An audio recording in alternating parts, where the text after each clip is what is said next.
liwanag. Ano? Ating natatarok ang yung mga tampalas. Ano pagkakaiba ng blending sa carpet? Sa carpet. So, yung pagkakaiba ng blending Sa letter. ating blending or carpet.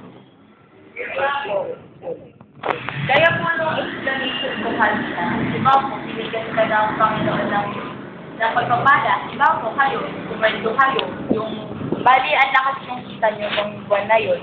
Tapos kapag ka yung type mo, hindi mo, ay sige, tapos pa ako ngayon, yung nagbabawin muna ako, saka ako na ibibigay yung pinakatabang porsyento ng type ko para sa Panginoon.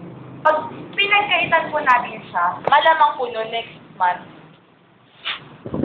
kung only po wala lang pa kasi hindi mo binigay yung para sa Panginoon. Kaya po yung tinatawag na blessings na nauuwi sa Kristo. Kaya kailangan po sa bawat blessings na binibigay ng Panginoon sa atin, kahit na onting porsyento lang yun, dapat po yung tamang porsyento ibinibigay natin sa Panginoon. Kasi parang nga pong pinagdadakawin natin siya pag hindi natin binibigay yung tamang para sa Kanya. Kasi ano pa po bang ipag-worry natin kung halimbawa po kapos tayo. Pero kung meron pa naman po tayo, dapat hindi po natin pinanghihinayangan ng Panginoon. Kasi kapag po binigay natin yung tamang para sa Kanya, mas pupunuin pa po niya yun ang blessing. At hindi na po yun mag-blessing. Nagkita niyo ba natin?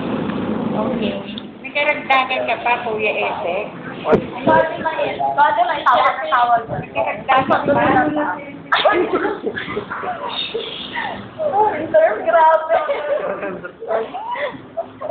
Hindi ko na kasi wala nandun.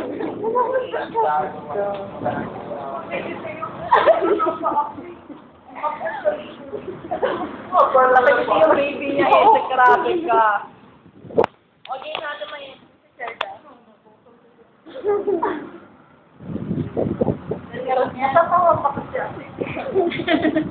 Tumawa ka muna. Pero ako muna. In 3 minutes. Siya talaga siya. Dadali sa kasipan. Ah, English siya. English siya ate Telo. Ano tayo ng Bisaya? Yan. Sabi ko muna. Dalawang piraso lang Eh, nakuha ko ba kay si ate ko? Yay! Dahil dyan, ikaw opening. Biniglain. Oo nga eh. Sige,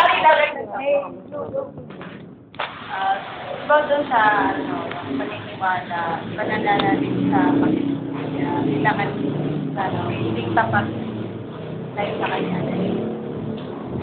Hindi naman pag halimbawa sa akin, ginagawa ko lang to for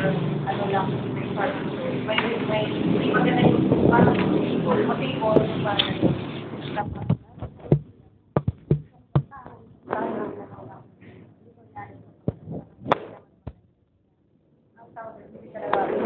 dapat nagawa eh. So, kailangan nila yung willingness na sabi ko sa lahat. Kasi pag willing na kasi gawin mo yung isang bagay, talaga